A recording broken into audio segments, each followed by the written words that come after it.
Yeah.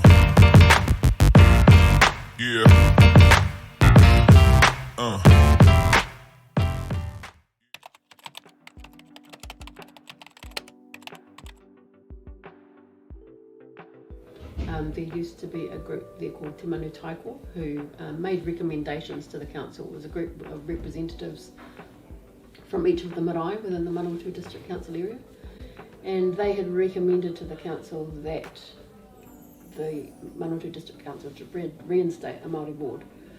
And when the council voted on it, they voted against it. That night on Facebook, I think, I saw all these posts from people saying it had been, that we weren't going to have one. And I was disgusted. And so I thought, okay, we have to do something. And maybe we thought about writing a letter, and then I thought, a letter's not going to cut it. So I rang Debbie and I said, how do you organise a protest? So on Thursday they voted against it. On Sunday we all met at Ngā Kaitiaki o Ngāti Kaupata whare in Whiora. And so we didn't know if there were going to be 10 people that turned up. We knew there'd probably be about 20 because there'd been 20 at the meetings. And we just thought we might get a couple more people, but we all shared it through social media. I think we met again on Monday, and then we had Kay Marie Dunn, who is from up the valley, or whānau's from up the valley. She reached out to us and said she could help with comms. She was amazing. She came in and she let all the media networks know. And in the meantime, the 12 marae, the representatives, had drafted a letter. They drafted a letter which said basically that we were against what the council had decided. We wanted them to change their mind, and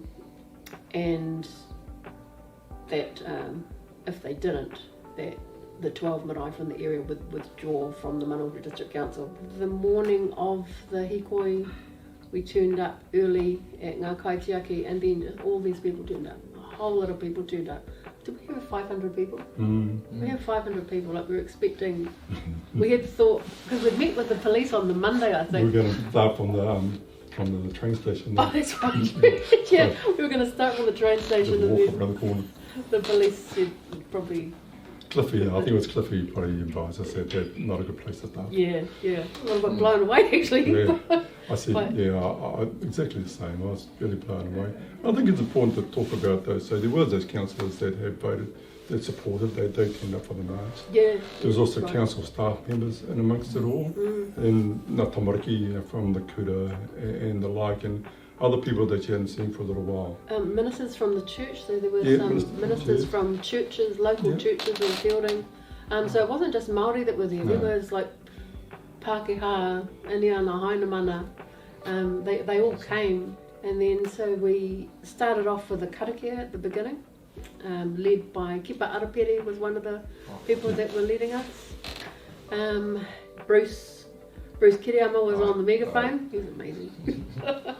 We got to the clock tower in the middle of Fielding, and the rangatahi from Te Kura o Kaupata were there, and they did a haka there, and everybody was doing a haka, and then we walked to the council chambers. They were waiting on the steps for us, and was it you or Mayana Gerald handed over the letter. Yeah, there was a delegation, a representative from each marae went in, and the rest of us stood outside, and Te Ano spoke, Debbie spoke, Ariti Metua Mate spoke, just to all the people out there, and they were great. And inside they were told by the council that the council wouldn't be changing their vote. So they came back out again, did a karakia so that we would officially vacate the whare. And then we came out, and Meihana told us that the council had said no to changing their vote,